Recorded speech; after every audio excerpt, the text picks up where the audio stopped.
Business की कुछ ताजा खबरें आज की इस छोटी सी वीडियो में। आज की फर्स्ट न्यूज जेप्टो के बारे में है, जो कि अपना एक नया ऐप जल्दी ही लॉन्च करने वाला है। पर किस चीज के लिए, तो वो है जेप्टो के कैफे सर्विसेज जेप्टो कैफे के लिए। और ये नया ऐप लॉन्च हो सकता है नेक्स्ट वीक तक, और जिसको कि आप लोग जेप्टो के मेन ऐप से भी एक्सेस कर सकते हो। जेप्टो अपने कैफे सर्विसेज के लिए सेम स्ट्रेटेजी यूज कर रहा है जो कि जोमेटो ने की थी ब्लिंकिट के लिए, जिसमें ब्लिंकिट और जोमेटो दो अलग एप्स है, लेकिन ब्लिंकिट का एक्सेस आप लोग जोमेटो से भी कर सकते हो। और इसी के साथ अगर हम जेप्टो के कैफे सर्विसेज की ग्रोथ देखें तो वो मंथली अपने प्लेटफॉर्म पर 100+ कैफेज को ऐड कर रहा है, और जो कि उन्हें मदद करता है 30,000 डेली ऑर्डर्स को कंप्लीट करने के लिए। नेक्स्ट न्यूज जेप्टो के कॉम्पिटिटर स्विगी के बारे में है। तो स्विगी ने एक नई सर्विस लॉन्च की है अपने प्रीमियम मेंबर्स के लिए, और जिसका नाम है 1BLCK। आई डोंट नो इसको प्रोनाउंस कैसे करेंगे, बट मैं इसको 1BLCK ही बोल रही हूँ। तो अगर इसके बारे में बात करें तो ये नई मेंबरशिप है जो कि 299 में 3 मंथ्स के लिए अवेलेबल होगी, और जिसमें कि कुछ एक्सक्लूसिव बेनिफिट्स भी मिलेंगे, जैसे fast delivery, unlimited free deliveries, priority support और कॉम्प्लीमेंट्री ऑफर्स और डाइन आउट सर्विसेज। और स्विगी इस मूव से अपने 1 यूजर्स को 1BLCK में कन्वर्ट करना चाहता है, जो कि प्रीमियम फीचर्स के साथ होने वाला है। देखा जाए तो बहुत ज्यादा टफ कंपटीशन दे रहा है स्विगी जोमेटो को, पर ये दोनों ही कंपनियां मार्केट में ऐसी मोनोपोली क्रिएट कर रहे हैं कि कोई और कंपनी इसमें घुस ही नहीं सकती। बहुत ज्यादा मुश्किल होने वाला है किसी नई कंपनी के लिए। प्लस अगर इनके मेन बिजनेस को छोड़कर क्विक कॉमर्स में भी देखें तो उसमें भी बहुत ज्यादा टफ कंपटीशन क्रिएट करा हुआ है, और जेप्टो इसमें कैसे सरवाइव कर रही है, कैसे स्ट्रगल कर रही है, वो हम भी देख रहे हैं। लेकिन जेप्टो भी कस्टमर को छोड़ने के लिए बिल्कुल भी तैयार नहीं है। उन्होंने पहले बहुत ज्यादा बर्न किया और अब वो प्रॉफिटेबिलिटी की तरफ बढ़ने की कोशिश कर रहे हैं और अब नई सर्विसेज लॉन्च कर रहे हैं। बढ़ते हैं नेक्स्ट न्यूज की तरफ, जो कि है स्टॉक ब्रोकिंग प्लेटफॉर्म्स के बारे में, जिसमें ग्रो लीड कर रहा है एक्टिव यूजर्स के साथ, जिसमें ग्रो के पास इस वक्त 1.3 करोड़ यूजर्स हैं, जिसमें से नवंबर में उन्होंने ऐड किए हैं 2.82 लाख नए यूजर्स। वहीं अगर हम जीरोधा के टोटल एक्टिव यूजर्स को देखें तो 81.25 लाख करोड़ यूजर्स हैं उनके पास। एंजल वन को देखें तो 76.31 लाख यूजर्स। अपस्टॉक्स को देखें तो 28.72 लाख यूजर्स। पर अगर इनकी ग्रोथ की बात करें तो उसमें जीरोधा सबसे आगे चल रहा है, जिसमें जीरोधा ने FY24 में रेवेन्यू किया था 8,320 करोड़ का, जिसमें नेट प्रॉफिट उनका 50% के आसपास हम बोल सकते हैं 4,700 करोड़ का। वहीं अगर हम ग्रो के बारे में बात करें तो उनका भी रेवेन्यू 123% से बढ़ा था, जो कि 2,899 करोड़ तक पहुंच गया था। और अगर इनके नेट प्रॉफिट की बात करें तो वो भी 4 गुना से बढ़ा था, जो कि 297.8 करोड़ था। तो एक्टिव यूजर्स की बात करें तो ग्रो नंबर 1 है, और प्रॉफिट्स के बारे में बात करें तो जीरोधा नंबर 1 है। अगली न्यूज पेटीएम के फाउंडर विजय शेखर शर्मा के बारे में है, जिन्होंने AI के ऊपर बात की है। दरअसल राजस्थान में हुई एक समिट में उन्होंने स्टार्टअप्स को AI अडॉप्ट करने की सलाह दी है, क्योंकि उनका मानना है कि जो स्टार्टअप्स AI को अडॉप्ट नहीं करेगा वो आने वाले 5 सालों में सर्वाइव नहीं कर पाएगा, जो कि मेरे हिसाब से उन्होंने बिल्कुल सही बात बोली है। उन्होंने साफ साफ AI को सुनामी बोल दिया है। स्टार्टअप्स को आज की डेट में अपने कोर ऑपरेशन में AI को इंटीग्रेट जरूर करना चाहिए, वरना अगर नहीं करेंगे तो कंपटीशन से बिल्कुल पीछे रह जाएंगे और कंपनी बंद हो जाएगा। पर एट द सेम टाइम एक बहुत बड़ा डर है हमारे देश के लिए AI, जहाँ बड़े बड़े लोग इंडिया को AI हब बता रहे हैं, और कुछ रिपोर्ट्स भी आई है इसके ऊपर। हर एक AI स्टार्टअप या फिर हर एक बड़ी कंपनी में इंडियन सबसे ज्यादा है। लेकिन अगर हम ठीक से इन बड़े लोगों को हटाकर जो क्रीम लेयर है, जो कि बड़ी कंपनीज में ऑलरेडी बैठी हुई है, बाहर हर जगह काम कर रही है, अगर उस क्रीम लेयर को अगर हम हटा देते हैं और हम अपने नीचे जो मिडिल क्लास लेवल पे लोग हैं, जो लोअर मिडिल क्लास में आते हैं, उनका क्या होगा AI के आने के बाद? क्योंकि आप अपने आसपास भी देख सकते हो कि सभी लोगों को AI के बारे में इतना नहीं पता है। हम बात जरूर करते हैं, उन्होंने भी नाम सुना होगा, लेकिन उनको सही में बहुत सारे लोगों को ये नहीं पता है कि AI असली में है क्या और कैसे काम करता है। और अगर ये छोटी छोटी जगह पे AI इंटीग्रेट हो गया, ये स्टार्टअप्स के लिए बहुत अच्छी चीज है, लेकिन हमारे देश के लोगों के लिए बिल्कुल भी अच्छी चीज नहीं है। बहुत ज्यादा अनएम्प्लॉयमेंट क्रिएट होगी इससे। कुछ रिपोर्ट्स मैंने भी पढ़ी जिन पे ये बोला गया है कि बहुत ज्यादा जॉब्स क्रिएट होने वाली है, पर मुझे नहीं लगता पर्सनली, क्योंकि मैं जब अपने आसपास लोगों को देख रही हूँ और अपने देश की, हमारा देश नंबर 1 पे आता है पॉपुलेशन में, तो उसको देखते हुए मुझे डर लगता है कि क्या इंडिया सरवाइव कर पाएगा उस चीज में। इस पे आपका क्या ओपिनियन है, मुझे कमेंट सेक्शन में जरूर बताना। ये बहुत ज्यादा इंपॉर्टेंट है इस पे बात करना। इसी के साथ बढ़ते हैं नेक्स्ट खबर पे, जो कि है वाओ मोमो के बारे में, और जिनकी रेवेन्यू रिपोर्ट आ चुकी है। तो वाओ मोमो ने FY24 में रेवेन्यू 14% से बढ़ा है ईयर ऑन ईयर, की पहुंच गया है 475 करोड़ पर। और जिसको कि अगर हम पिछले साल से कंपेयर करें तो वो था 416 करोड़। रेवेन्यू टारगेट्स को देखें तो FY25 में उनका टारगेट है 650 करोड़ का और जो कि लास्ट ईयर से 37% ज्यादा होने वाला है। अगर इनके एक्सपेंशन प्लान के बारे में बात करें तो 18 महीने में 350 नए आउटलेट्स खोलने का प्लान है, प्लस फ्रोजन फ्रूट बिजनेस में एक्सपेंड करने का भी प्लान है और इनका IPO लॉन्च करने का भी प्लान है जब ये 1000 करोड़ के रेवेन्यू तक पहुंच जाएंगे और जो कि मुझे लगता है FY27 के बाद ही हो सकता है। नेक्स्ट न्यूज कार ट्रेड के स्टॉक के बारे में है जो कि ऑल टाइम हाई पर चल रहा है। कार ट्रेड के शेयर्स पिछले 6 दिन से लगातार सर्ज हुए हैं जो कि पहुंच गया है 1548.45 तक और इस टाइम पे कंपनी की जो मार्केट वैल्यू है वो है 7299.31 करोड़ की। सो नेक्स्ट न्यूज टेस्ला के बारे में है जो कि ढूंढ रहा है शोरूम इंडिया में, दिल्ली NCR में और ऑलरेडी वो DLF के साथ इस चीज के लिए बात कर रहा है और उसमें भी वो एवेन्यू मॉल और साइबर हब को टारगेट कर रहे हैं अपने शोरूम स्पेस के लिए। वैसे टेस्ला का ये प्लान डिले हुआ है क्योंकि इलोन मस्क ने अप्रैल 2024 में इंडिया के विजिट को कैंसिल किया था जिसमें 2 से लेकर $3 बिलियन की इन्वेस्टमेंट का अनाउंसमेंट होना था। वैसे अगर हम टेस्ला के अलावा स्टारलिंक के बारे में बात करें तो उसके सामने अंबानी जी खड़े हुए हैं, तभी उसको टाइम लग रहा है आने में। वैसे टेस्ला बहुत सारी रिस्ट्रिक्शन के बावजूद इंडिया में घुसने की कोशिश कर रही है क्योंकि टेस्ला और स्टारलिंक को पता है कि इंडिया उनके लिए कितना बड़ा मार्केट हो सकता है और क्या डिस्ट्रप्शन ला सकते हैं वो लोग। मुझे ऐसा लगता है कि अगर टेस्ला और स्टारलिंक एंटर हो गई इंडिया में तो मार्केट के कॉम्पिटिटर्स को साइड में रख देंगी दोनों कंपनियां, चाहे फिर वो अंबानी जी की कंपनी क्यों ना हो। बहुत ज्यादा टफ कंपटीशन फेस करने को मिल सकता है इस चीज से। स्टारलिंक की अगर मैं बात करूं तो इसके लिए मैं बिल्कुल श्योर हूं कि अगर ये एंटर कर गई तो ये तो छोड़ देगी एकदम, लेकिन टेस्ला के लिए थोड़ा सा मुश्किल हो सकती है क्योंकि इंडिया के रोड्स जो है वो शायद टेस्ला के हिसाब से ना हो, मे बी उन्होंने टेस्ट कर लिया ऑलरेडी, लेकिन इंडिया के जो रोड्स है और खासकर जहां शोरूम खुलने वाला है गुड़गांव, ये अपना गुड़गांव वैसे प्यारा शहर है लेकिन रोड गुड़गांव के शायद जो दिल्ली NCR के लोग हैं उनको ही पता होगा कि हमारे यहाँ के जो प्यारे रोड है उनपे टेस्ला चल पाएगी। तो आने वाले टाइम में ही पता लगेगा, लेकिन हम तब तक रुक नहीं सकते हैं। हम बढ़ते नेक्स्ट न्यूज की तरफ जो कि है मिंत्रा के बारे में जो कि प्रॉफिटेबल टर्न हो चुका है। मिंत्रा ने FY24 में 30.9 करोड़ का नेट प्रॉफिट रिपोर्ट किया है जो कि FY23 में 782.4 करोड़ का नेट लॉस था। बहुत खतरनाक लॉस कम कर लिया है। अगर रिवेन्यू फ्रॉम ऑपरेशंस की बात करें तो 15% का बढ़ोतरी देखने को मिली है 5121.8 करोड़। इसी के साथ उन्होंने अपनी क्विक डिलीवरी सर्विस भी लॉन्च की है एम नाउ करके, जो कि जिसके बारे में हमने बात करी थी, जो कि 30 मिनट से लेकर 2 घंटे में आपको डिलीवर कर देगी आपका जो भी पार्सल होगा। पर उसके अलावा ये प्रॉफिट 1 करोड़ ज्यादा भी हो सकता था पर ये नहीं हुआ। वो कैसे? तो मिंत्रा के साथ हुआ है फ्रॉड्स बहुत सारे। मिंत्रा ने किसी के साथ फ्रॉड नहीं किया, मिंत्रा के साथ ही फ्रॉड हो गया है। तो उस पर्टिकुलर फ्रॉड में जो कि बहुत टाइम से चल रहा था उसमें मिंत्रा ने 1.1 करोड़ के रिफंड दिए हैं फ्री में। भाई उन्होंने ही कंप्लेन करी है बेंगलोर के पुलिस स्टेशन में जिसमें उन्होंने 1.1 करोड़ के फ्रॉड रिफंड क्लेम्स की कंप्लेन फाइल करी है जो कि उनके साथ हुए हैं मार्च से लेकर जून 2024 तक में। और ये ही नहीं, कंपनी के हिसाब से ऑल इंडिया फ्रॉड क्लेम्स जो है वो 50 करोड़ के नुकसान हुआ है। और इसमें जब फ्रॉडस्टर्स पकड़े गए तो उनसे पूछा गया कि भाई तुमने ऐसा क्यों किया। यकीन नहीं करोगे उन्होंने क्या बताया। वो लोग क्या करते थे, वो बल्क में कोई भी प्रोडक्ट मंगाते थे, कोई भी ज्वेलरी हो गई, जूते हो गए, कुछ भी हो गया, बल्क में मंगाते थे और उसमें से कुछ प्रोडक्ट अपने पास रख लेते थे और कंपनी को बोलते थे कि भाई हम पे इतने ही आए हैं, पूरे नहीं आए, अब आप हमको रिफंड करो। और उनसे रिफंड ले लेते थे कंपनी से। मुझे समझ ही नहीं आया कि डिलीवरी बॉय जाता था वो क्या करता था फिर। भाई मेरे हिसाब से कंपनी के डिलीवरी बॉय को भी ख्याल रखना चाहिए कि कितना लेके जा रहा है, कितनी क्या क्वांटिटी है, उसमें उसके साइज से भी पता लग जाता है। पर पता नहीं इतना बड़ा फ्रॉड चल रहा था और खूब पैसों का नुकसान हुआ है इस कंपनी को। और इस पूरे केस में गैंग का भी इन्वॉल्वमेंट पाया गया है जिसमें बेंगलोर में 5529 ऑर्डर्स एक गैंग से लिंक हुए हैं जो कि जयपुर राजस्थान में बैठे हुए हैं।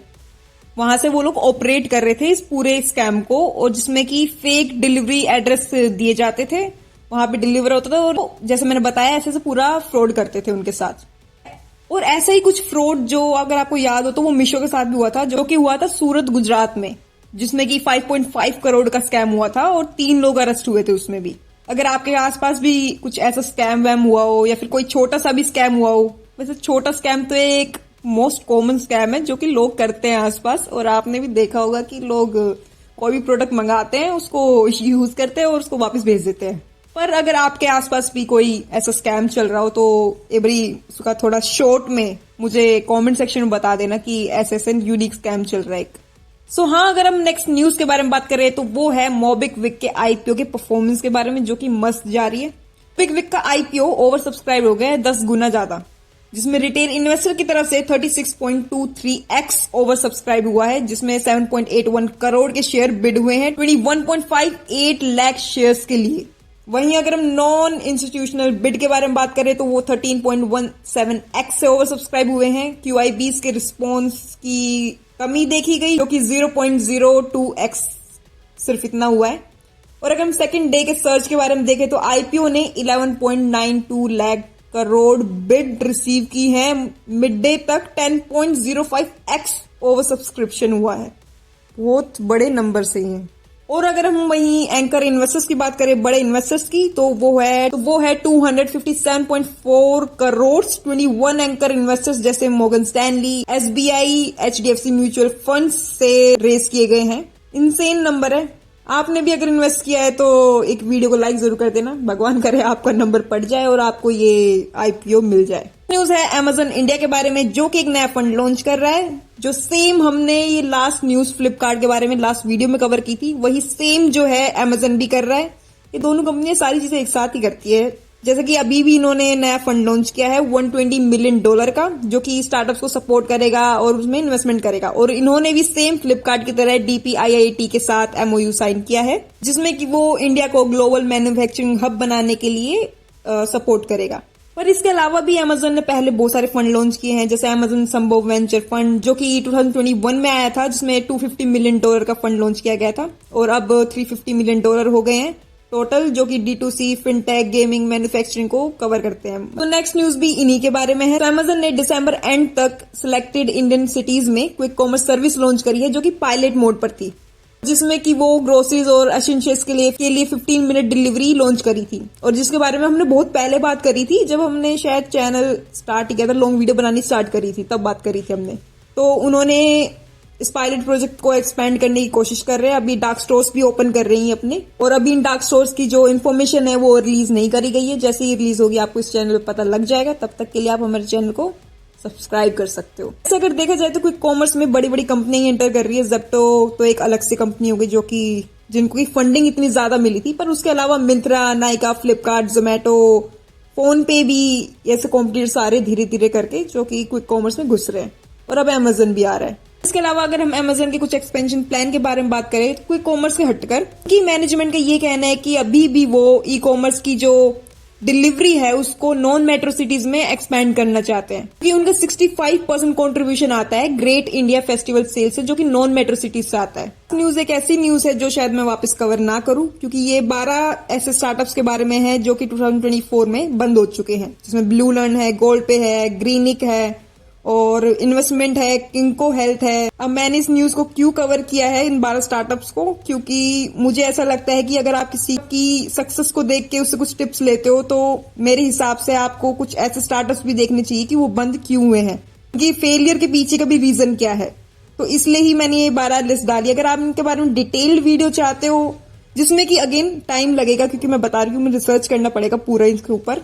अगर आप ऐसे स्टार्टअप्स के ऊपर चाहते हो तो मुझे कमेंट सेक्शन में जरूर बताना, क्योंकि एक दो लोगों के कहने से पूरी इतनी डिटेल्ड वीडियो नहीं बनने वाली है। मेरा भी टाइम और एफर्ट लगेगा बहुत ज्यादा। तो अगर आप ऐसे इन 12 स्टार्टअप्स के ऊपर चाहते हो तो मुझे कमेंट सेक्शन में जरूर बताना। जितने ज्यादा लोग मेरे को बोलेंगे उतना ही मैं मोटिवेट हो पाऊंगी कि मैं इस पे वीडियो बनाऊं।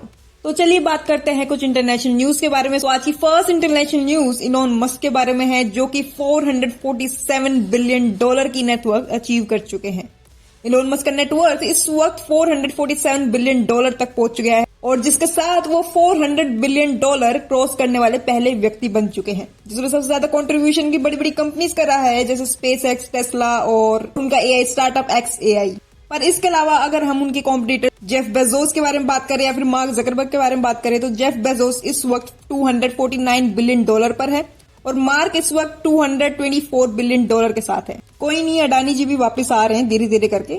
वो भी शायद कुछ दिनों बाद आपको इस लिस्ट में देखने को मिल सकते हैं। अभी उनका थोड़ा स्ट्रगल का टाइम चल रहा है, लेकिन धीरे धीरे करके वो सब चीजों को सेट कर रहे हैं। सो नेक्स्ट न्यूज के बारे में बात करें तो वो है मेटा के बारे में, जिसके सारे प्लेटफॉर्म्स जैसे फेसबुक, इंस्टाग्राम, व्हाट्सएप, मैसेंजर सब डाउन हो चुके थे। जो 70,000 से ज्यादा यूजर्स ने इसको एक्नॉलेज किया और इस इशू को रिपोर्ट भी किया, जैसे पोस्ट लोड नहीं हो रही थी या फिर एप्स ठीक से काम नहीं कर रहे थे, जिसको कि एक्स पर एक्नॉलेज किया गया और इसको जल्दी रिजोल्व भी कर दिया गया था।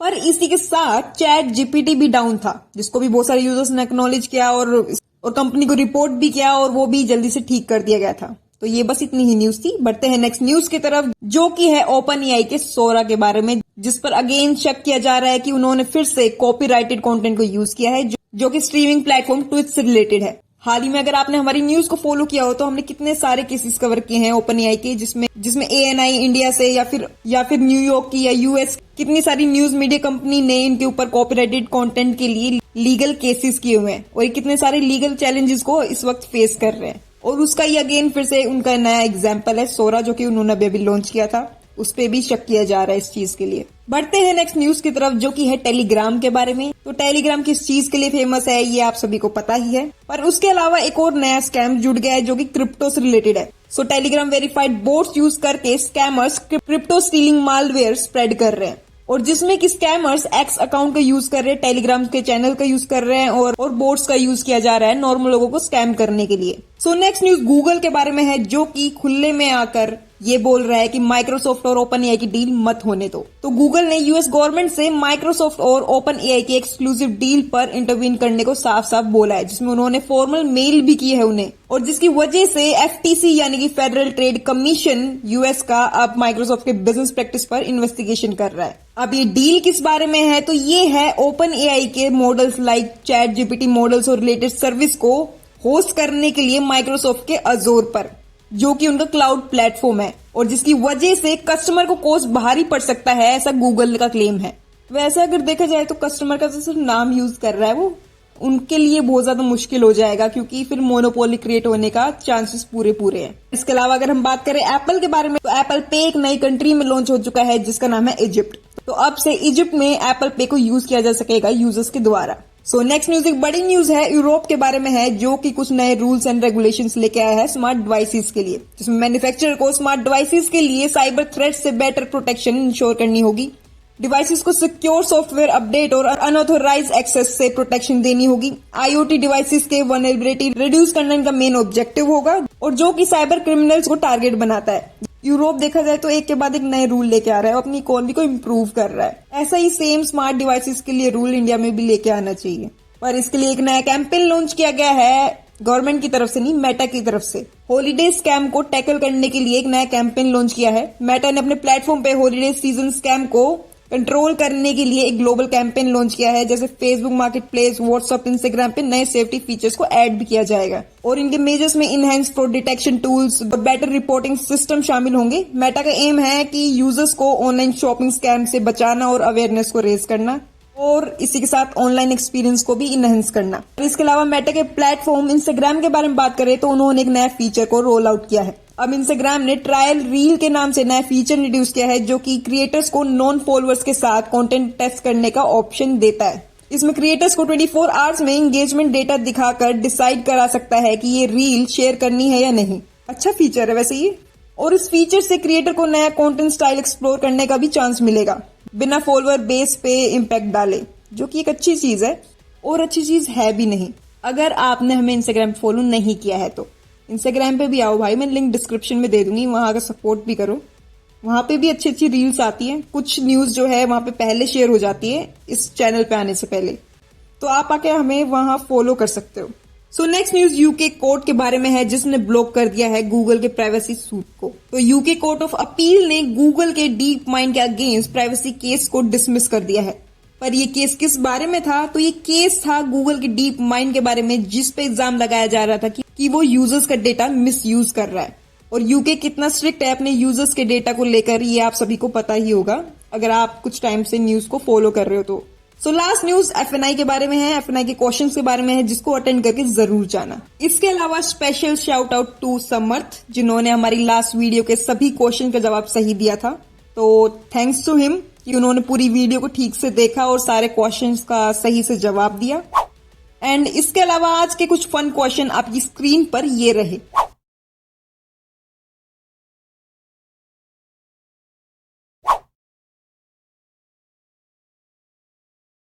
धन्यवाद।